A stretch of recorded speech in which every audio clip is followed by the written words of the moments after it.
Əlifba sırasına görə cavablar. Çempionlar Liqasında oynamış ilk Qazaxıstan klubu A.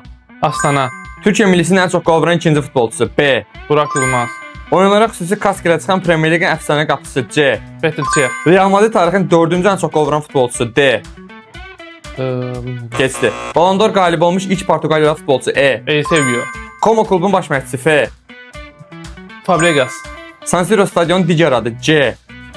Giuseppe Meazza, Adının sonunda 96 olan Alman klubu H. Hannover 96, Leicester, Sevilla, Celtic kimi klublarda forma giymiş Nigeriyalı hücumçu I. Iheanacho, Almaniyanın son dünya çempionu olmuş baş məşqçisi J. Joachim Löw, Transfer dəyərinə ən çox pul verilmiş qapıçı K. Kepa Arrizabalaga, 2006 dünya çempionu İtalyan heyətindəki hündürboy hücumçunun tam adı L. Luca Toni, Keçə. Lazio məşqçisinin tam adı M. Keçdi. Beckham driblinginin yaşandığı oyunda Arsenal'a rəqibi olmuş klub N. Nottingham Forest, Yanlış. Yunanistan Avropa çempionu eləmiş Alman baş məşqçisi O.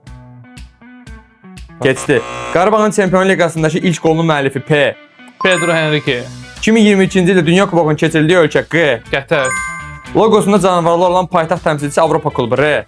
Roma, Türkiyədə forma giyərkən Puşkaş mükafatına layiq görülən yeganə futbolçu S. Stoke, Vaqif Cavadovun oynadığı Hollandiya klubu T. Twente, United'in Sporting'dən transfer etdiyi Uruguaylı futbolçu U. Ugarte, Tottenham'a Empoli'dən keçən İtalyan futbolçu V.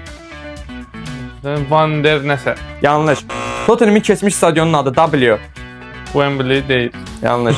Leverkusen çempion məşqçisi X.